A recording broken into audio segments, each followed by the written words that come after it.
Hey, welcome to Chapter 7. Glad you made it through Chapter 6. And this chapter is about keeping our energy tank full as well. But it's talking about something that most leadership books really don't cover a lot, because most of us don't enjoy any kind of physical exercise. We don't enjoy making the time or taking the effort to make sure that we get ourselves into good condition, into good shape, and keep ourselves there. Because it's not easy, but it's worth it.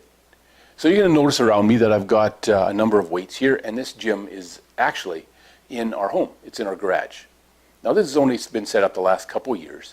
Before this, I'd have to go to a gym or to a Y or wherever it was and get my exercise or go for a run. I don't enjoy running, but it's one of the things that I would do just to get a little bit better conditioning. So here's why it's important as a leader. We need energy as a leader to be at our optimum. We're facing challenges, we're facing people who are challenging, we're facing situations and projects that are challenging, and we need the energy to be able to deal with them effectively. If I feel that the energy in my tank is running out by the end of the day, that's a problem, because I'm not dealing effectively with the issues that come up and with the people that come up and need my help or are just pushing me. And I need to come up with a solution, how to deal with them or with the problem, or I need to help somebody, or an owner of the car or the building that I'm working on calls and they're in a bit of a panic. I need to be able to bring them down. If my energy level is low, then I'm in trouble, because I'm not going to be able to help them to the best extent that I usually could. I know most of us are going to say, I don't have time. Todd, I work 10-hour days with my hands. I work on my feet. I'm working physically for 10 hours a day. I don't have time or the energy to do any kind of physical activity. Well, the reality is, you can't afford not to. I've used the same reasoning that you just used there. I'm tired. I've been working hard all day for 10 hours. The reality is, how many people do you know around you who have hurt their back, who have hurt different parts of their body because they weren't in as good a shape as they could have been? Maybe they're carrying a little bit too much around here, or maybe they're just not strong. Maybe their backs are weaker because they haven't been using them, and then all of a sudden they try to pick up something small. Maybe it's only a 25-pound box or something, and all of a sudden they throw out their back, and they're out for weeks or for months. We need to take care of our bodies, because that's where much of our energy comes from. I mean, even as a leader, sometimes we have to get in there and do the work with our people. And if we're in shape to be able to do that, now don't get me wrong, you're not going to be a bodybuilder, more than likely, and I'm not going to be any either. That's not what I want. And that's maybe not what you want either, and that's not what I'm saying. What I'm saying is we need to be in shape. We need to be stronger than normal people around us who don't do anything physical. Sometimes we as leaders, have to step in and actually do some of the work physically. Either it's to show our people how to do it right, or it's to step in and save a situation that's going badly. And we need to get in there and actually do some of the work and make sure it's getting done properly and quickly. And we don't want to have to step into a situation like that and hurt ourselves and not be able to do the work, and have the people that we're leading going, wow, you need to stay out of this because you can't do the work anymore. For us as a leader to be able to step in and still do the work, and work maybe not quite as hard as the younger people that we're leading, but maybe just about, and maybe even harder than they are, it's going to raise our respect level among the people that we lead. We need to be able to do those things, especially if we end up in our role sitting at a desk. That's not healthy. Now, back to the I don't have time deal. We all have time. We all pull out this whenever we're bored. We all sit at home and either look at our phones or on our computers. How much time do you spend? Now, be honest.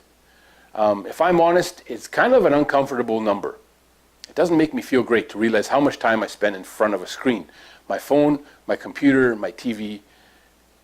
It's not great, the amount of time that I spend there usually, because it's wasted time. Unless I'm learning, unless I'm growing, there's nothing wrong with entertainment. But if that's where I'm spending my evenings, if that's what I'm spending my weekends on, then I need to make sure that I have time to make myself healthier and to put energy back in my tank. Now, if you're a parent of a young child or young children, you're going to be saying, Todd, I am running from the minute I finish work until I hit bed at night. My kids are involved in this. And here's my response.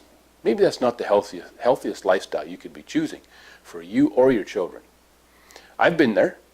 We've had to cut back and deliberately say we're only allowing our kids in one sport or two sports at a time, and that's it. Or maybe an instrument and a sport, because I can't afford my time to be spent running as a taxi driver for my kids. And they don't do well if they're running nonstop either.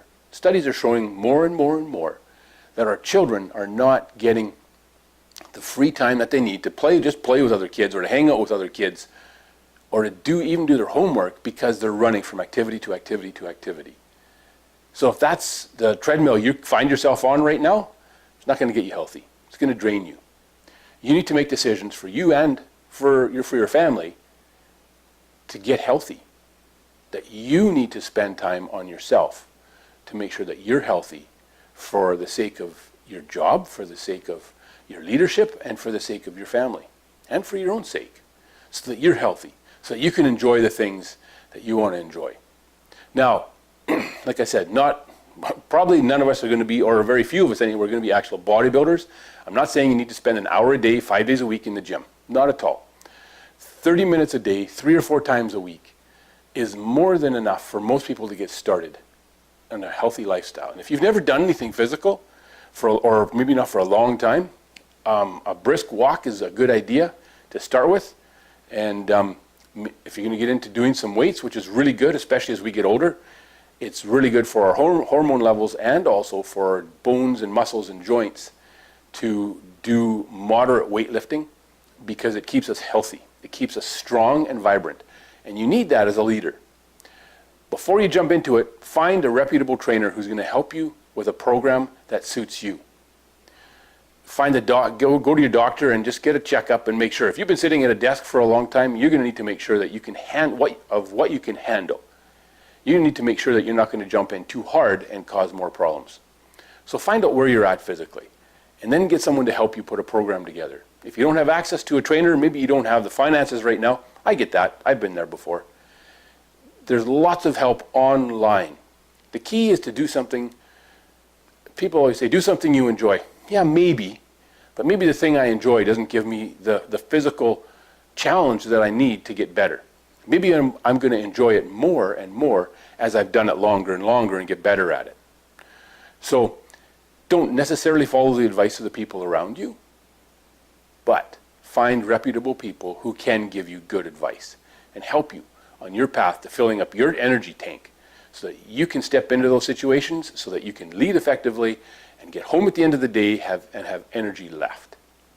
Anyway, thank you for joining me in Chapter 7. Make sure you take a look at those questions and work your way through the 2 of them, and we'll see you in Chapter 8.